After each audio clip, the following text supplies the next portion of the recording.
सुधा खातिर रवा कोनो घर बर देखी। इस साल सुधा के बियाह हो जाए और ओकरे बाद अगले साल सीमा के हो जाए।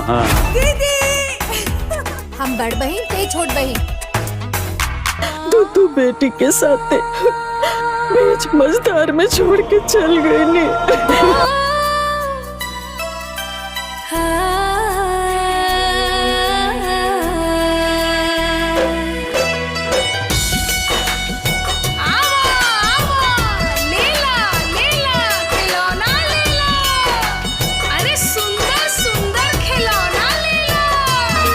हम अपन बहू से सेवा करवा के ही रहे, लेकिन हर सास एक जैसी नहीं होती। हम तो ससुराल में राज करब।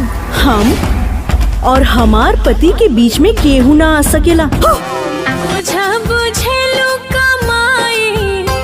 हमने के ही घरी माई हमार नौकरी लाग गई बा। हमार दीदी मास्टराइन बन गईली। दीदी पहले तोहार ब्याह होई। तोहार होई ही का तहार माई माई हो, हमार माई गब्बर सिंह बिया। रोज कसरत करवा करवा के हमार जान लेत बाड़ी। सूरज उठ। भाई तू ही ने कहत रहलू है कि हमरा के बहु पहलवान चाहिए। असली रिश्ता खून के होला, ना तो ही तोहर बहन हिया और ना हमार भतीजी। माई सब पढ़ाई चल जा तो घर के काम के करी। और पता है पढ़ाई करे में ना खर्चा लागेला, खर्चा। बात चलल की ना? बातें ना चलो। हाँ। ब्याह तो ही हो गई। अरे तो बांट दो ना। अगर बांट देला से घर में शांति रहता तो बांटो।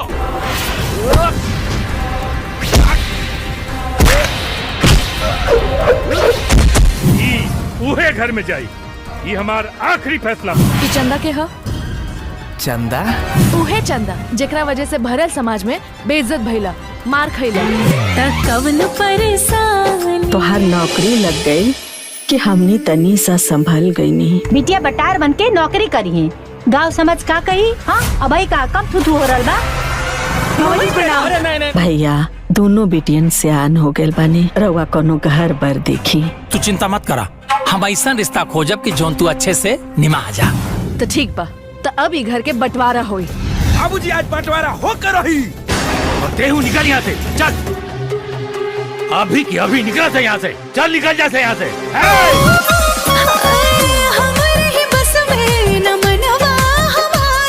जब माई के सच्चाई के पता चली तब का हुई? अरे तब के तब देखल जाए। अच्छा वो हम निर्मला जी, हमने लड़की देखे आयल बानी, पहलवान ना। हमको लड़की पसंद है। सपना देखला से घर में बहू ना आई। पता न कब हमर आज्ञाकारी गुणकारी बहू। जब गली गली अपन लड़कियन के घुमावे लू तब लाज नहीं की लागत, और उनकरा खातिर रिश्ता खोजे में लाज लगी तोहरा के। देख माई, लड़का कुंवार रहेला, बाकी लड़की केहू की कुंवार ना रहेली। बाकी बियाह करे खातिर रिश्ता तो खोजे के पड़ी ना। अब माई के गोदिया छोड़ा, तू हमसे नाता जोड़ा, तू हमसे नाता जोड़ा। बहू लड़ाईबू न पंजा। बहू हम दीदी खातिर लड़का ढूंढ लेनी। हम बिना दहेज के शादी करब। का समझी जी, कहाँ ले पहुँचल बनी महाराज? कब बारात आई? रउआ लो बारात के इंतजार मत करी, और हम अपना लड़का के बियाह रउआ बिटिया से ना करब। सब खो जाए आ तू मिल जा, बड़ा हंसे खजाना का होए सब। हमके लड़का पसंद बा, हम ब्याह करब तो सिर्फ कपिल से करब। चाकू से भी तेज बानी, कटार से भी तेज बानी। लड़की हमरा के बहुत पसंद आयल बिया, तो हमार बहू उहे बने के चाहिए। टुकड़े के करे के चाहिए, हमके तो चांद के टुकड़ा चाहिए। हम तो उन लोग के साफ साफ कह देले बानी कि हम शादी करब तो सिर्फ तुझसे। कारो तड़ू कटवा ललू ना अपन नाक। इतिहास लिखत रहली है, लिखा इतिहास। हमार ब्याह भई, सारा रिश्ता नाता घर से खत्म। सातों बचनवा सातों जन्म के लेके हम बहुत खुश नसीब बानी। हम आपके कोनो भी शिकायत के मौका कब्बो ना दे। मर्जी खातिर ब्याह खातिर मंगवले बानी। ये तो बड़ा सुंदर बिया। माँ जी सिर्फ सुंदर ना, दहेजो खूब मिली। अच्छा। और साथ ही साथ 10 बीघा जमीन भी। थाना में जाके रपट लिखा देब कर बाजे रंगदारी। बन गई आशिक लाइसेंसी के हुसैना डराइब हो। हमरा बेटा के बियाह हुई, हम कोनो बढ़िया घर बार देख के एके मंडप में दोनों बियाह करवा दे। छूटे घर बार अब छूटे अंगना, छूटे अब प्यारी बहिनी।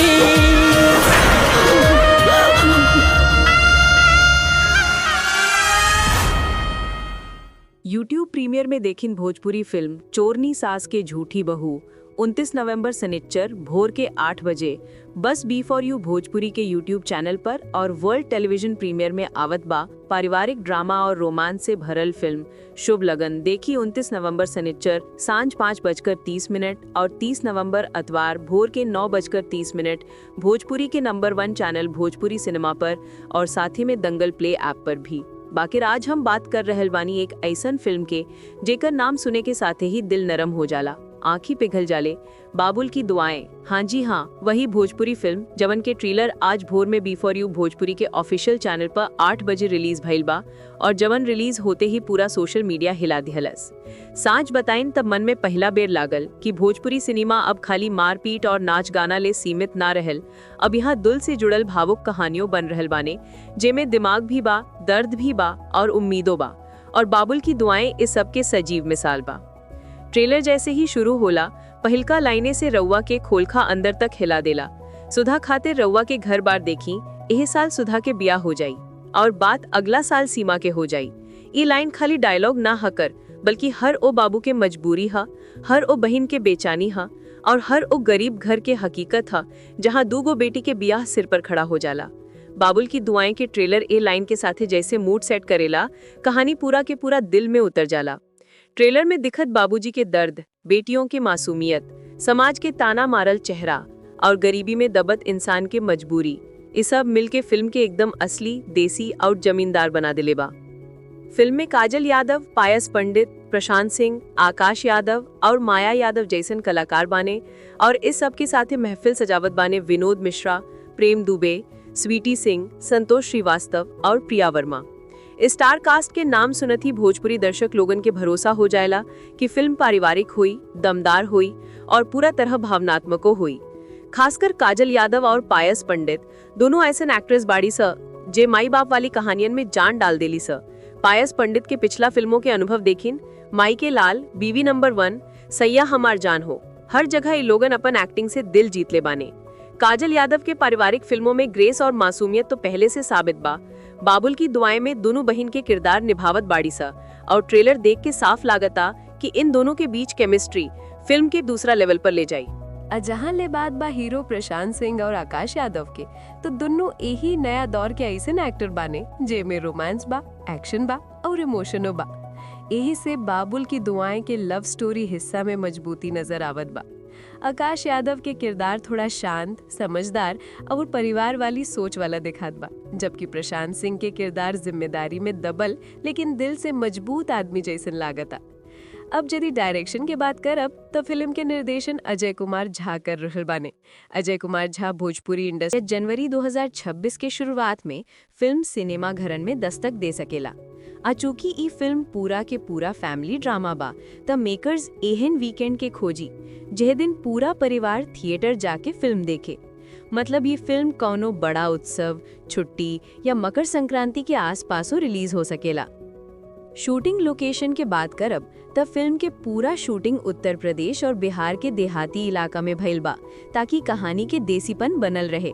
गांव के घर, मिट्टी के खुशबू, चौपाल के माहौल, दहेज के कड़ुआपन, समाज के दबाव के ठंडा जख्म, सब कुछ बहुत असली लागत बा। सिनेमैटोग्राफी के जिम्मेदारी मनोज सिंह के बा और भाई साहब सचमुच कमाल कैले बाड़न। कई सीन में रोशनी यही तरीका के बा जैसे सूरज खुद दे दर्द बांटे और कई रात के दृश्यों में कैमरा कहानी के खामोशी के कैद कर लेला।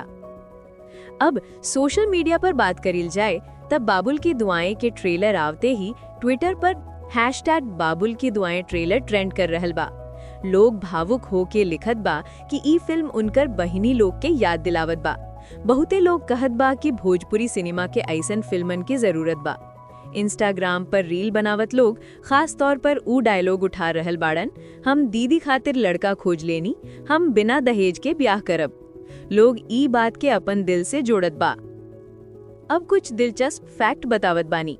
पहले फैक्ट ई बा कि फिल्म के क्लाइमैक्स पूरा के पूरा अनपेक्षित हुई। मेकर्स अभी तक कोनो सीन लीक ना कैले बाड़न।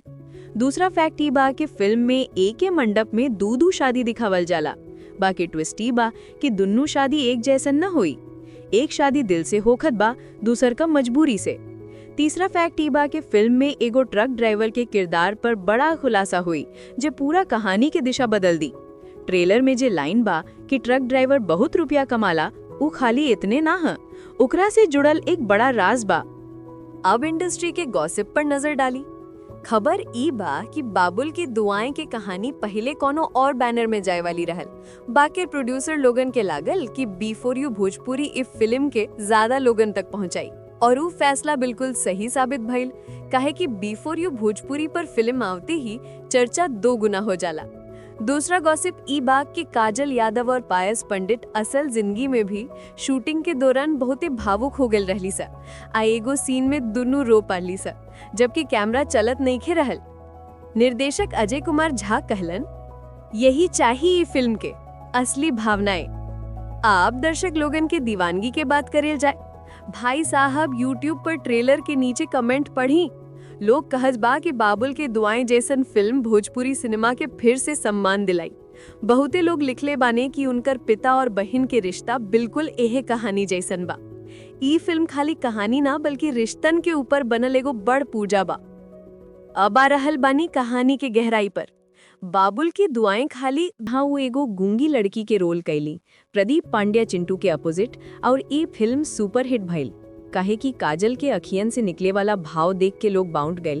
क्रिटिक्सो उनकर परफॉर्मेंस के सराहलन की कैसे एगो नईकी लईकी बिना डायलॉग्स के अतना इमोशनल कनेक्शन बना ले हलन। ई सफलता बॉक्स ऑफिस परो मिलल और काजल के पहला बड़ ब्रेक मिल गई। ओकरा बाद रंगदारी में उ एगो स्ट्रॉन्ग फीमेल लीड के रोल कैली, जहां एक्शन और ड्रामा के मिश्रण रहे, और उनकर फाइट सीक्वेंस खातिर खूब तारीफ भइल। दर्शक कहले कि काजल खाली ग्लैमरस ना बाणी बल्कि पावरफुलो बाणी। फिल्म बढ़िया कमाई कैलस और काजल जन जन तक पहुंच गईली। मनसा ठुली पड़ाके में वो रोमांटिक रोल में दिखली, जहां उनकर केमिस्ट्री लवर्स के खूब भइल। रिव्यूज में लिखल गईल कि काजल के स्माइल स्क्रीन पर जादू कर देला और ई फिल्म भोजपुरिया रोमांटिक जॉनर की नया ऊंचाई पर ले गई। बैरी सेनुरवा में उनका ग्रामीण लड़की के किरदार रहे जे सामाजिक मुद्दा से जूझत बा, और एहमे उनका नेचुरल एक्टिंग क्रिटिक्स के इम्प्रेस कैलस। कई गो रिव्यू में कहल गईल कि काजल साबित कर देली बाणी कि वो सिर्फ हीरोइन ना बाणी बल्कि एक स्टोरी टेलर बाणी। ई फिल्म कुछ अवार्ड भी जीतल और काजल के बेस्ट एक्ट्रेस खातिर नॉमिनेशन मिलल। काजल साउथ सिनेमा में भी काम कैलेन बाणी, जैसे गार्जियन हिंदी फिल्म से शुरुआत भइल। बाकी भोजपुरिया में उनकर असली जलवा बा, जहां वो 20 से अधिक फिल्म में नजर आ चुकल बाणी और हर बेर कुछ नया लेके आवेली। जैसे लैला मजनू और ससुराल में उनका डांस नंबर्स चार्ट बस्टर बनल। उनकर परफॉर्मेंस हमेशा ऑथेंटिक लागेला, काहे कि उन नमित कपूर एक्टिंग स्कूल से ट्रेन भइली और ई ट्रेनिंग उनकर बॉडी लैंग्वेज में साफ दिखत बा। चाहे इमोशनल सीन हो खोज या एक्शन, दर्शक जुड़ जाला। बाबुल की दुआएं में काजल के भूमिका के लेके फैंस बड़ उत्साहित बा, काहे कि ट्रेलर में उनकर ऊ लाइन जे बेटी के दर्द कहत बा ऊ पहले से वायरल हो चुकल बा, और उनकर पूर्व रोल से साफ बा कि ऊ इमोशनल ड्रामा के औरी गहराई दिही। पायस पंडित भोजपुरिया के वो ऐसन कलाकारन में गिनल जाइन जे एक्शन से लेके इमोशन तक हर जॉनर संभाल लेता रे, और बाबुल की दुआएं में वो एवं ट्रक ड्राइवर के रोल में दिखाई देता रे जे परिवार खातिर जूझता बा। लेकिन पायस के पिछला फिल्मन में वो हमेशा हीरो के रूप में चमकलन, जहां उनकर एनर्जी और डायलॉग डिलीवरी दर्शकन के दीवाना बना देला। पायस के डेब्यू बॉलीवुड से भइल रहे मद्रास कैफे में छोट रोल रहल, जहां जॉन अब्राहम के साथ उनकर केमिस्ट्री नोटिस भइल। बाकी भोजपुरिया में आवते वो अपन अलग पहचान बनवौलन, जैसे शुभ लगन में उनकर लीड रोल रहे, जहां एक्शन और रोमांस के बैलेंस रहे। वो फिल्म सुपर हिट भइल और रिव्यूज में उनकर परफॉर्मेंस के 4 स्टार मिलल। कहल गईल कि पायस के अंखियन में ओ आग बा जे भोजपुरिया हीरोजन के अलग बनावेला। 80s इंडिया में उ एगो नॉस्टैल्जिक कैरेक्टर निभौले रहले जवन 80s के याद ताजा कर दिलस और दर्शकन उनकर वर्सेटैलिटी के सराहलन। ए फिल्म बढ़िया रेटिंग हासिल कैलस।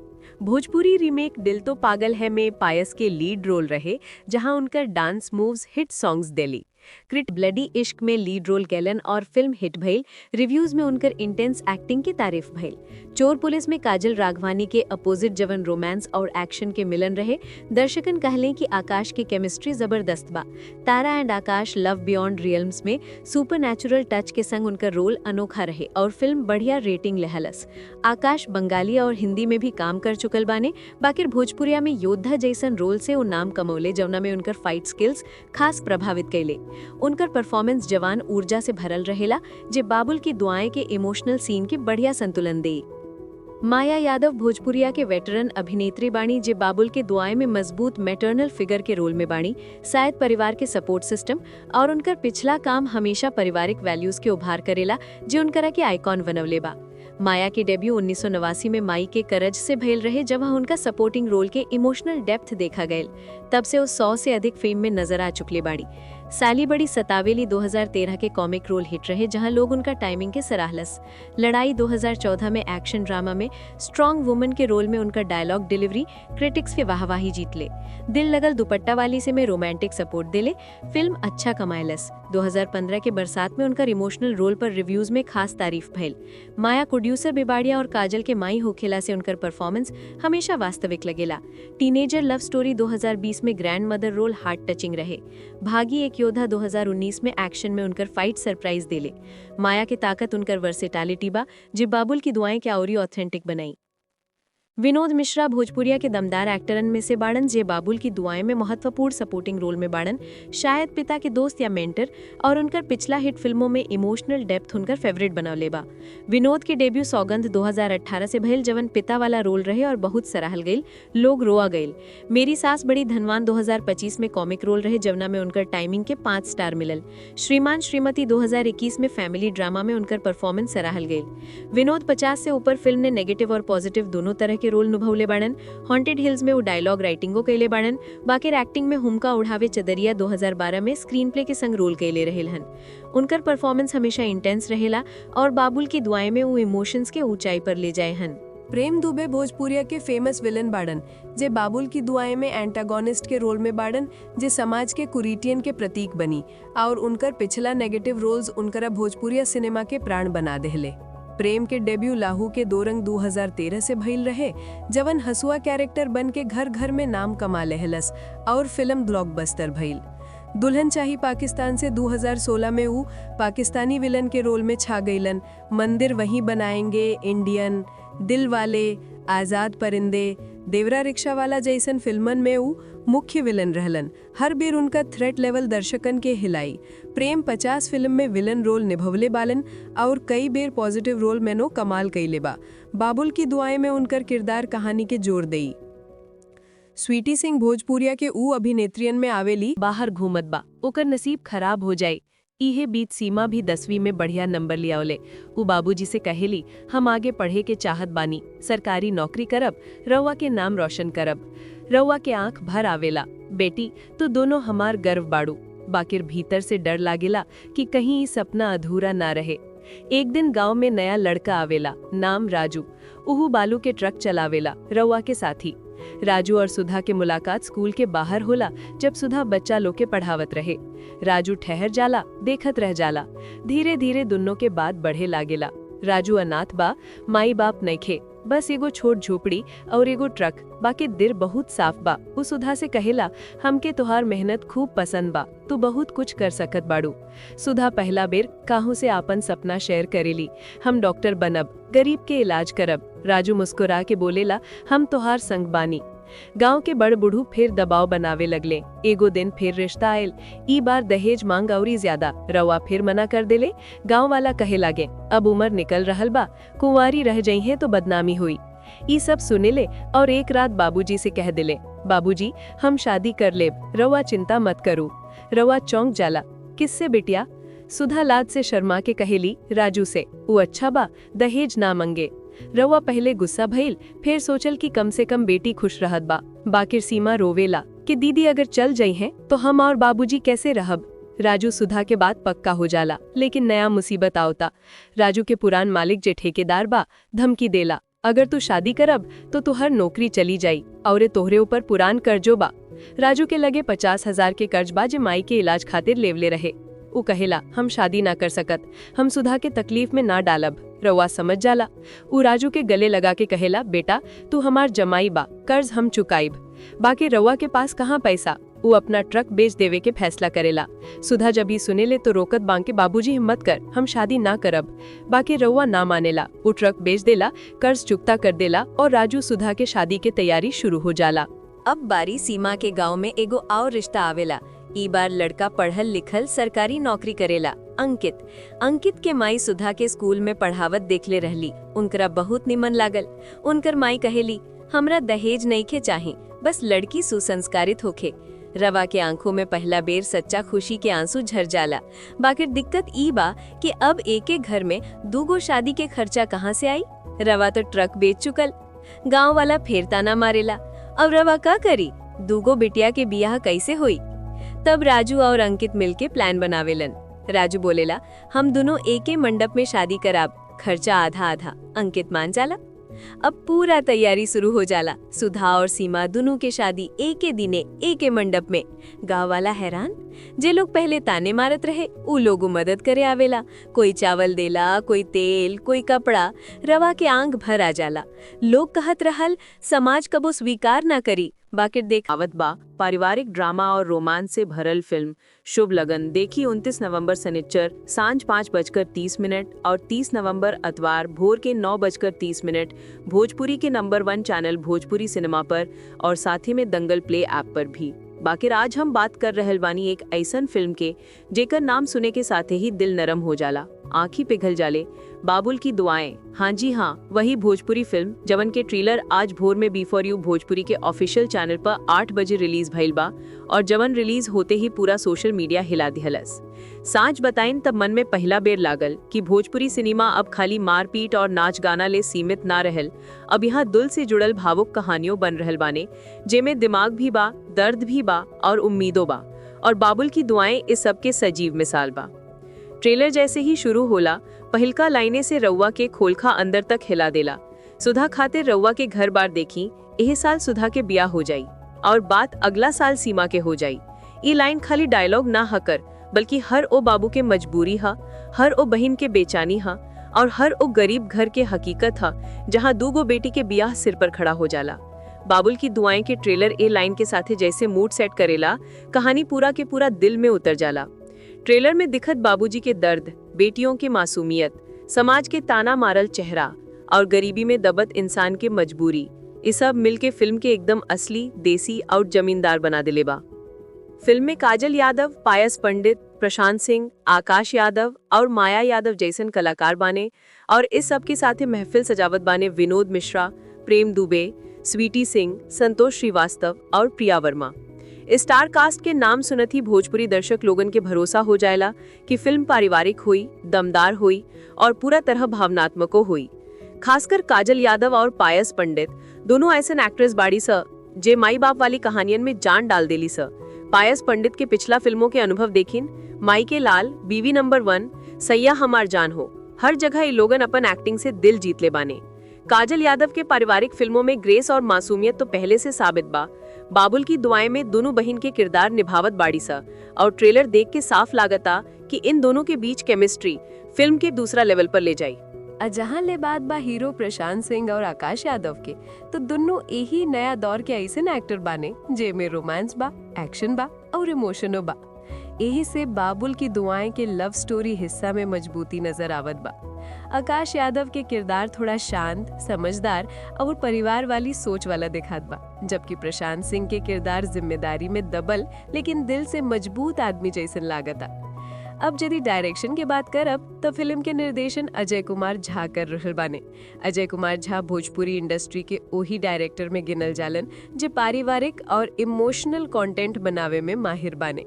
इनके साथ ही संदीप सिंह और धीरेन्द्र कुमार झा के पूरा टीम बा, जेकर काम फिल्म के रियलिस्टिक टोन देवे के रहल बा। बाबुल की दुआएं के कहानी सत्येंद्र सिंगलन ई सफलता बॉक्स ऑफिस परो मिलल और काजल के पहला बड़ ब्रेक मिल गई। ओकरा बाद रंगदारी में उ एगो स्ट्रॉन्ग फीमेल लीड के रोल कैली, जहां एक्शन और ड्रामा के मिश्रण रहे और उनकर फाइट सीक्वेंस खातिर खूब तारीफ भइल।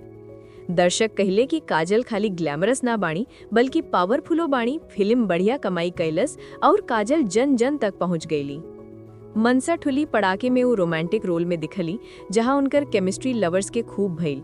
रिव्यूज में लिखल गईल कि काजल के स्माइल स्क्रीन पर जादू कर देला और ई फिल्म भोजपुरिया रोमांटिक जॉनर की नया ऊंचाई पर ले गईल। बैरी सेनुरवा में उनका ग्रामीण लड़की के किरदार रहे जे सामाजिक मुद्दा से जूझत बा और एहमे उनका नेचुरल एक्टिंग क्रिटिक्स के इम्प्रेस कैलस। कई गो रिव्यू में कहल गईल कि काजल साबित कर देली बाणी कि वो सिर्फ हीरोइन ना बाणी बल्कि एक स्टोरी टेलर बाणी। ई फिल्म कुछ अवार्ड भी जीतल और काजल के बेस्ट एक्ट्रेस खातिर नॉमिनेशन मिलल। काजल साउथ सिनेमा में भी काम कैलेन बाणी, जैसे गार्जियन हिंदी फिल्म से शुरुआत भइल। बाकी भोजपुरिया में उनकर असली जलवा बा, जहां वो 20 से अधिक फिल्म में नजर आ चुकल बाणी और हर बेर कुछ नया लेके आवेली। जैसे लैला मजनू और ससुराल में उनकर डांस नंबर्स चार्ट बस्टर बनल। उनकर परफॉर्मेंस हमेशा ऑथेंटिक लागेला, काहे कि नमित कपूर एक्टिंग स्कूल से ट्रेन भइली और ई ट्रेनिंग उनकर बॉडी लैंग्वेज में साफ दिखत बा। चाहे इमोशनल सीन हो खोज या एक्शन, दर्शक जुड़ जाला। बाबुल की दुआएं में काजल के भूमिका के लेके फैंस बड़ उत्साहित बा, काहे कि ट्रेलर में उनकर ऊ लाइन जे बेटी के दर्द कहत बा ऊ पहले से वायरल हो चुकल बा और उनकर पूर्व रोल से साफ बा कि ऊ इमोशनल ड्रामा के औरी गहराई दिही। पायस पंडित भोजपुरिया के वो ऐसन कलाकारन में गिनल जाइन जे एक्शन से लेके इमोशन तक हर जॉनर संभाल लेता रे और बाबुल की दुआएं में वो एवं ट्रक ड्राइवर के रोल में दिखाई देता रे जे परिवार खातिर जूझता बा। लेकिन पायस के पिछला फिल्मन में वो हमेशा हीरो के रूप में चमकलन, जहां उनकर एनर्जी और डायलॉग डिलीवरी दर्शकन के दीवाना बना देला। पायस के डेब्यू बॉलीवुड से भइल रहे मद्रास कैफे में छोट रोल रहल, जहां जॉन अब्राहम के साथ उनकर केमिस्ट्री नोटिस भइल।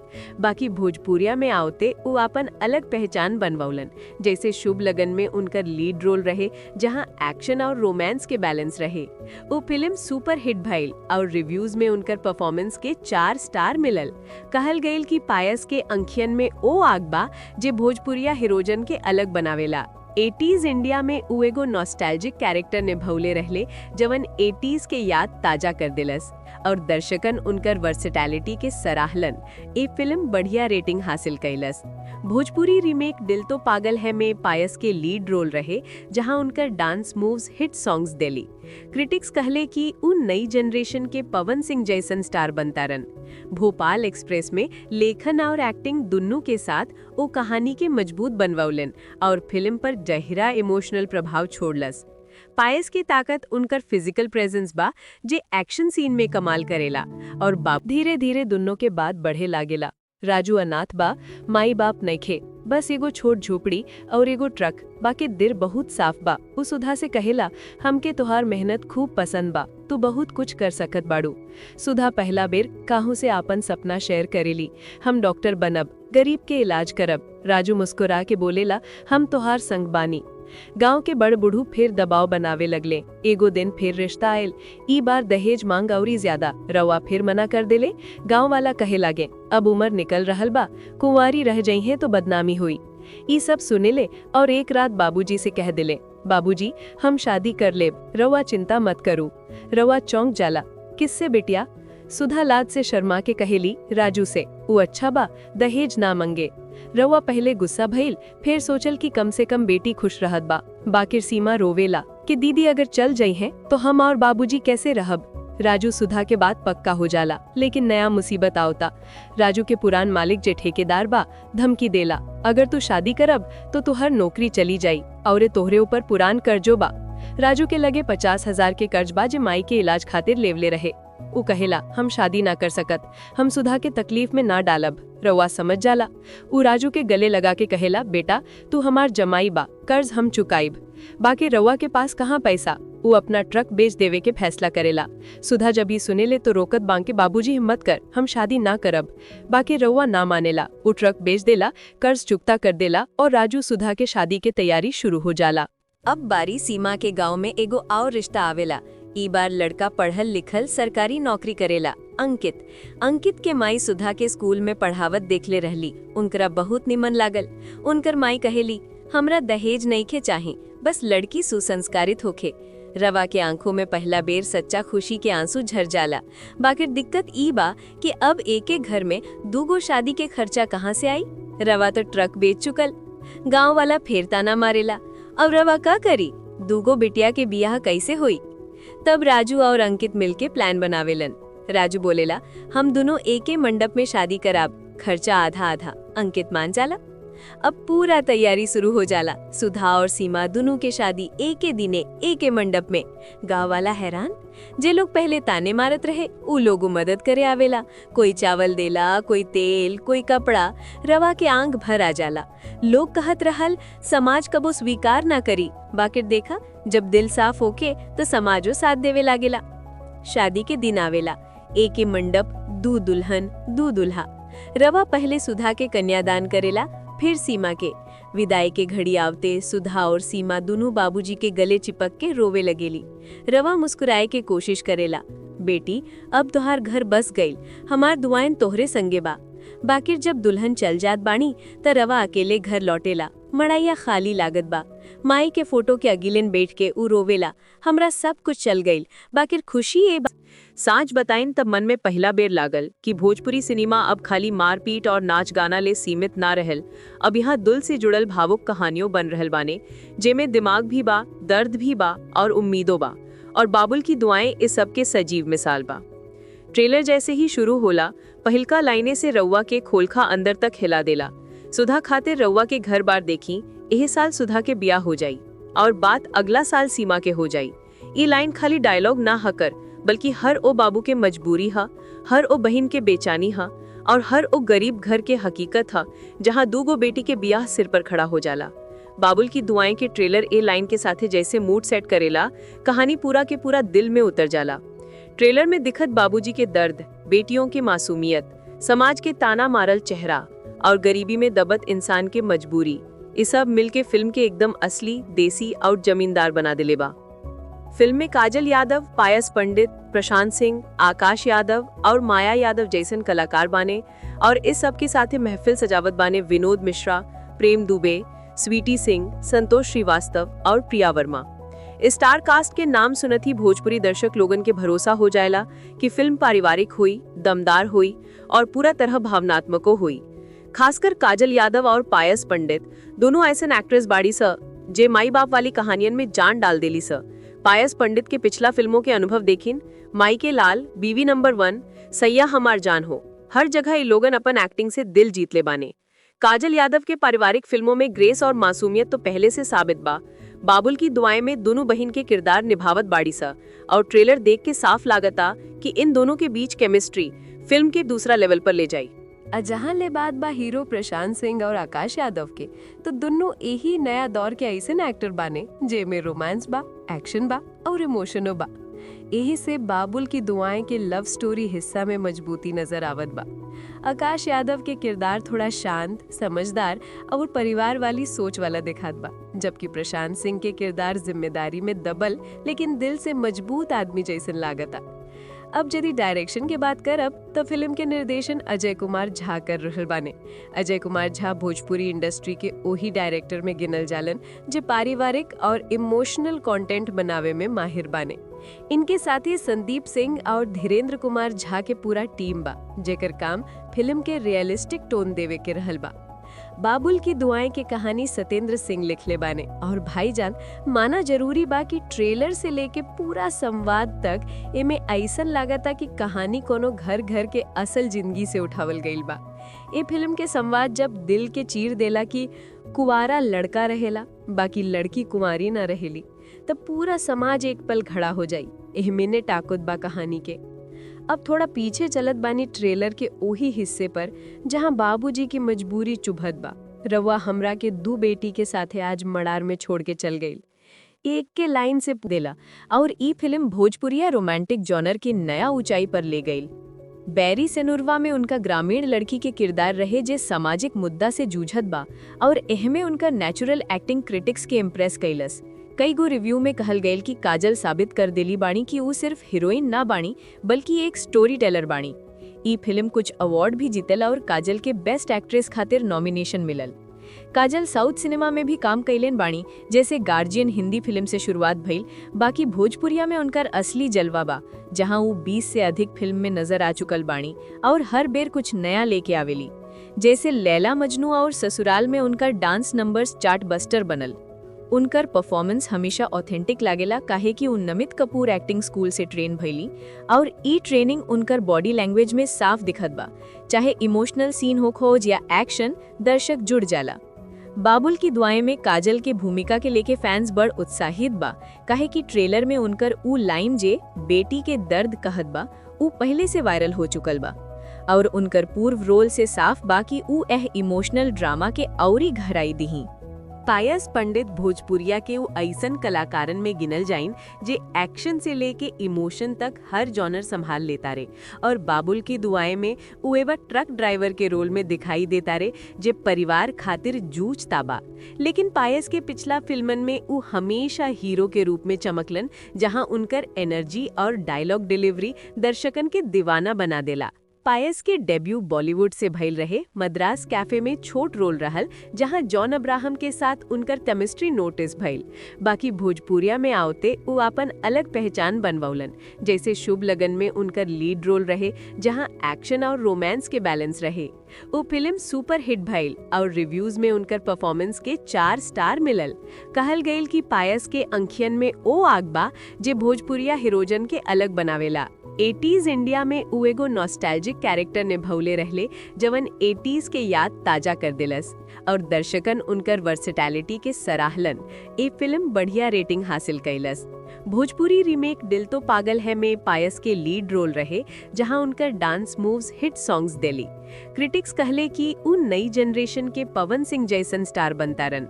भोपाल एक्सप्रेस में लेखन और एक्टिंग दुन्नों के साथ वो कहानी के मजबूत बनवौलन और फिल्म पर गहरा इमोशनल प्रभाव छोड़लस। पायस की ताकत उनकर फिजिकल प्रेजेंस बा जे एक्शन सीन में कमाल करेला और बाबुल की दुआएं के ट्रेलर में जवन बालू वाला ट्रक सीन दिखल वो साफ संकेत बा कि वो फिर धमाल मचैहन। प्रशांत सिंह भोजपुरिया के उस सपोर्टिंग एक्टर्स में गिनल जाइन जे फिल्म के बैलेंस देलन, कई बेर विलन तक कई बेर दोस्त के रोल निभावलन और बाबुल की दुआएं में उनकर किरदार एगो रिश्तेदार जैसन लागता जे ट्विस्ट लेके आवे वाला बा। बाकी उनकर पिछला फिल्मन में वो हमेशा इम्पैक्टफुल रहलेन। प्रशांत के डेब्यू तुम्बाड़ से बॉलीवुड में भइल रहे, जहां कास्टिंग डायरेक्टर के रूप में उनकर काम भी सराहल